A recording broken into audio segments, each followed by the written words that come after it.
Oke, selamat datang kembali di pembahasan mendalam kita. Pekan ke-24 Liga Inggris baru aja selesai dan, rasanya kayak satu musim drama dipadatkan dalam satu akhir pekan ya. Bener banget. Di depan kita udah ada banyak banget sumber nih, laporan pertandingan, data, wawancara, dan tugas kita ya menyaring semuanya buat Anda. Mm-mm. Fokus utamanya tuh jelas banget. Gimana sih tim-tim besar ini merespon pas lagi kepepet? Kita punya Arsenal yang lagi coba keluar dari tren jelek, terus ada Liverpool sama Chelsea yang, comeback-nya luar biasa. Dan ini bukan cuma soal skor akhir kan, ini soal narasi di baliknya. Yang mau kita bedah tuh gimana menangnya, kenapa momen-momen itu bisa kejadian, dan apa dampaknya buat sisa musim. Nah itu dia. Soalnya di pekan kayak gini lah, pas tekanan lagi tinggi-tingginya, kita bisa lihat karakter asli sebuah tim. Oke, kita mulai dari Anfield aja kali ya. Di sana situasinya sempat kelihatan suram banget buat Liverpool. Iya, Liverpool menang 4-1 atas Newcastle. Skornya sih meyakinkan banget ya, tapi yang nonton pasti tahu, ini jauh dari kata gampang. Jauh banget. Mereka sempat ketinggalan duluan loh, dan ini kejadian di tengah periode terburuk mereka musim ini. Nah, konteksnya ini krusial banget. Ini tuh kemenangan pertama Liverpool di Liga Inggris sepanjang tahun 2026 loh. Coba bayangin bebannya. 5 laga tanpa menang sebelumnya. 5 laga, 4 seri 1 kalah. Kepercayaan diri tim pasti lagi goyah banget. Jadi pas Anthony Gordon cetak gol buat Newcastle di menit ke-36, itu tegang banget pasti Anfield.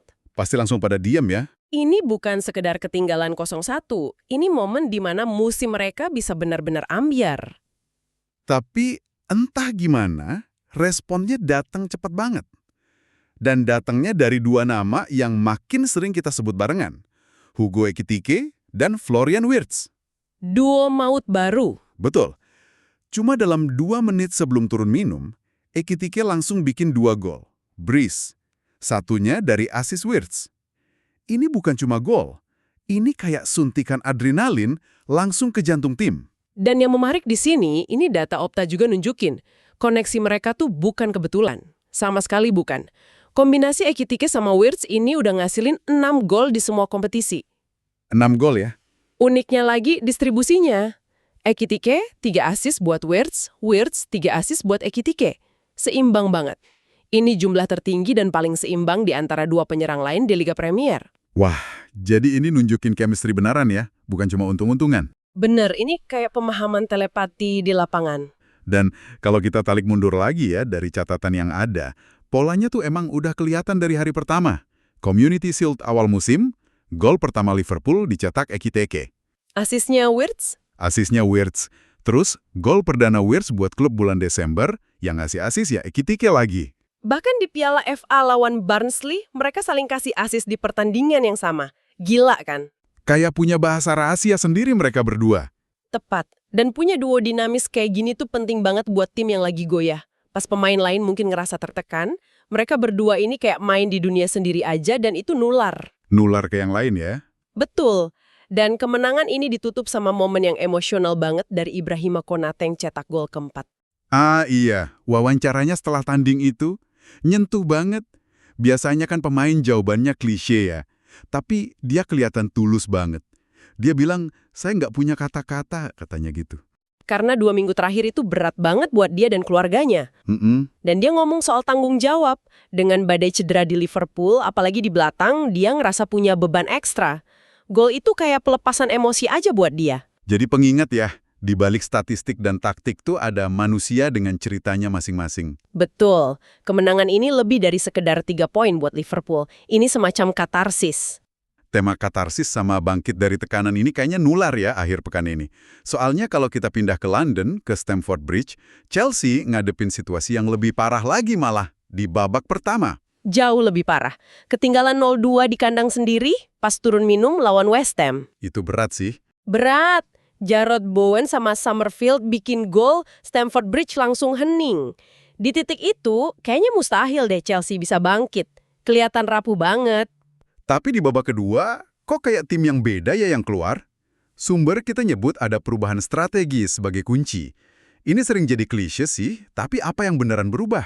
Dari laporan taktis yang kita lihat, perubahannya lumayan signifikan. Chelsea ganti dari formasi 3 back jadi 4 back. Oke. Langkah ini bikin ada satu gelandang tambahan yang lebih bebas buat maju ke depan. Dan yang paling diuntungkan siapa? Enzo Fernandez. Ah, Dia didorong main lebih tinggi, lebih dekat ke kotak penalti. Nggak lagi cuma jadi gelandang bertahan murni, efeknya langsung kelihatan. dan gol-golnya langsung datang kan? Joao Pedro ngecilin skor, terus Marco Kurela yang sering dikritik malah jadi pahlawan dengan gol penyeimbang. Suasana stadion pasti langsung beda total.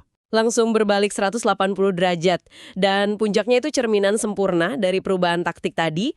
Menit 90+2, coba tebak siapa yang muncul di kotak penalti buat nyambut umpan Joao Pedro. Enzo Fernandez? Tepat, dia nggak akan ada di posisi itu kalau masih main lebih dalam kayak babak pertama. Ini bukan sekedar gol kemenangan, ini buah dari keberanian taktis. Dan gol ini jadi relevan banget kalau kita lihat konteks lain di sekitar Enzo kan? Belakangan ini banyak banget rumor soal dia ke Real Madrid, ke PSG. Betul, rumornya kenceng banget. Tapi di saat yang sama, ada laporan dia justru mau perpanjang kontrak di Chelsea. Persis, jadi gol ini bukan cuma 3 poin, ini sebuah pernyataan.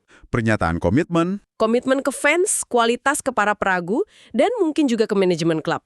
Jadi pahlawan di laga dramatis kayak gini, itu cara paling ampuh buat bungkam semua spekulasi. ini sejalan sama kutipannya dia setelah lawan Napoli di Liga Champions kan? Dia bilang, kami tim yang hebat dan kami akan terus maju. Kemenangan comeback ini kayak jadi bukti omongannya. Bukti nyata. Oke, jadi kita udah lihat dua tim yang responsnya dengan comeback heroik. Sekarang, kita pindah ke puncak klasemen. Di saat Liverpool sama Chelsea berjuang dari posisi tertinggal, Arsenal ini tekanannya beda jenis. Beda banget. Mereka pemuncak klasemen yang justru lagi tren negatif. Nah, tekanan kayak gini kadang lebih bahaya ya. Lebih bahaya. Tekanan pas di puncak itu soal ekspektasi. Arsenal kan 3 laga sebelumnya tanpa kemenangan. Pesaing di bawahnya mulai deketin, terus harus main tandang ke Leeds, ke Ellen Road yang atmosfernya, wah intimidatif banget. Ini ujian mental. Dan mereka jawabnya tegas banget. Menang telak 4-0. Sangat tegas. Gol dari Zubimendi, Gyökeres, Gabriel Jesus, plus 1 gol bunuh diri. Ini bukan cuma menang, ini demonstrasi kekuatan. Ngirim pesan ke seluruh liga ya, kami nggak goyah. Persis. Dan salah satu sumber kita, ngutip Mikel Arteta, komentarnya menarik banget. Dia nggak fokus ke taktik tapi ke mentalitas. Oh ya? Dia ngerasa narasi media soal krisis kecil Arsenal itu terlalu dilebih-lebihkan. Dia nyebutnya kebisingan dari luar. Dan dia salut sama pemainnya yang bisa ngubah kebisingan itu jadi bahan bakar. Jadi energi positif gitu ya? Jadi energi positif. Mereka nggak panik, malah jadi lebih agresif dan fokus. Ada satu cerita spesifik dari laga ini yang menurut saya gambarin banget budaya yang coba dibangun Arteta. Soal kapten mereka, Martin Odegaard. Nah, ini dia. Performanya kan emang lagi disorot ya, terus Arteta ngambil keputusan berani dengan nyadangin dia di laga sepenting ini. Itu perjudian loh. Nyandangin kapten, pemain bintang, bisa jadi bumerang. Bisa bikin friksi di ruang ganti. Tapi, yang terjadi justru sebaliknya. Tepat, Odegaard masuk 30 menit terakhir, dan bukannya cemerut, dia langsung ngasih dampak. Asis cantik. Langsung kelihatan kelasnya. Dan setelah laga, Arteta muji banget respons profesional Odegaard. Dia nggak nunjukin ego, cuma pengen bantu tim menang. Menurut Arteta, sikap kayak ginilah yang ngebangun budaya juara. Poin yang krusial banget. Karena dalam perburuan gelar yang panjang, pasti ada momen pemain besar harus terima keputusan sulit. Gimana cara mereka merespons, itu bisa nentuin nasib satu musim. Benar juga. Respons Odegaard ini sinyal positif yang kuat banget buat Arsenal. Oke, jadi setelah kita bedah semua drama ini, comeback Liverpool, Chelsea, terus jawaban tegas Arsenal, pertanyaan besarnya, apa artinya semua ini? Coba kita lihat tabel klasemen, segede apa pergeserannya? Nah ini dia dampaknya. Pertama, Arsenal. Kemenangan 4-0 ini bikin mereka balik lagi kokoh di puncak, 53 poin. Jaga jarak ya. Yang paling penting, mereka jaga keunggulan 7 angka dari pesaing terdekat. Ini bukan cuma 3 poin, ini penegasan status. Lalu Chelsea, kemenangan dramatisnya pasti rasanya lebih dari sekedar 3 poin. Signifikan banget. Kemenangan 3-2 itu ngelontarin mereka balik ke posisi 4 besar, 40 poin. Di tengah musim yang laik turun, balik ke zona Liga Champions itu, wah, gede banget secara psikologis. Jadi fondasi yang kuat ya buat sisa musim? Tepat.